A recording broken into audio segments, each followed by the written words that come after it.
All right. Hello, everyone. This is Kody from the Brothers Blue.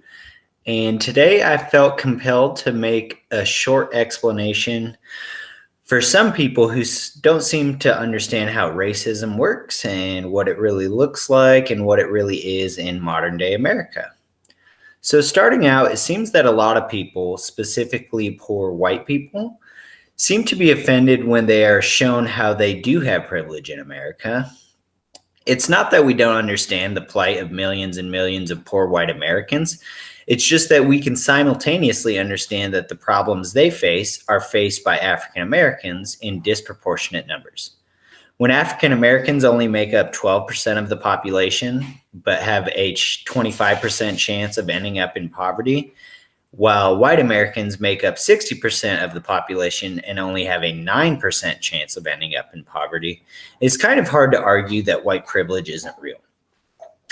It's been some time since the voting bill passed in Georgia, and it seems as though some people don't understand the racial undertones of the bill. So I'd be happy to explain them for you guys.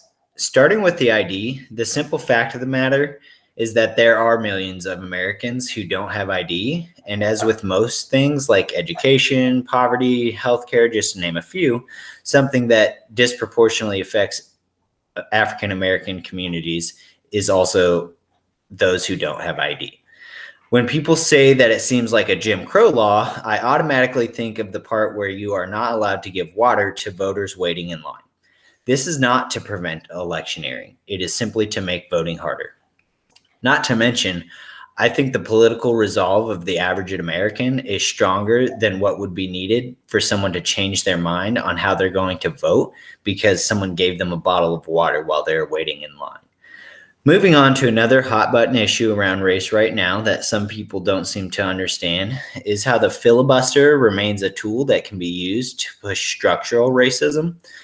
With the Senate not being a representation of the nation at large, but rather giving an outsized voice to rural white voters, the filibuster remains the most significant tool available to continue this path of our system lacking actual representation.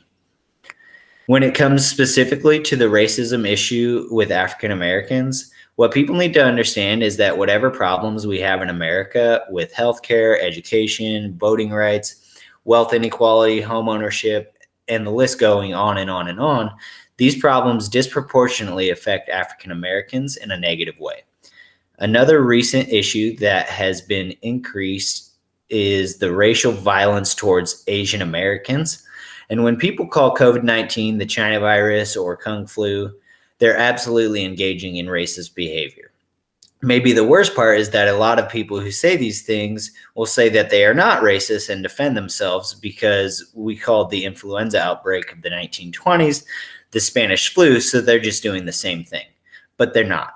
They are actively engaging in rhetoric that has shown a direct effect, which we saw with the shooting at the massage parlor in Georgia.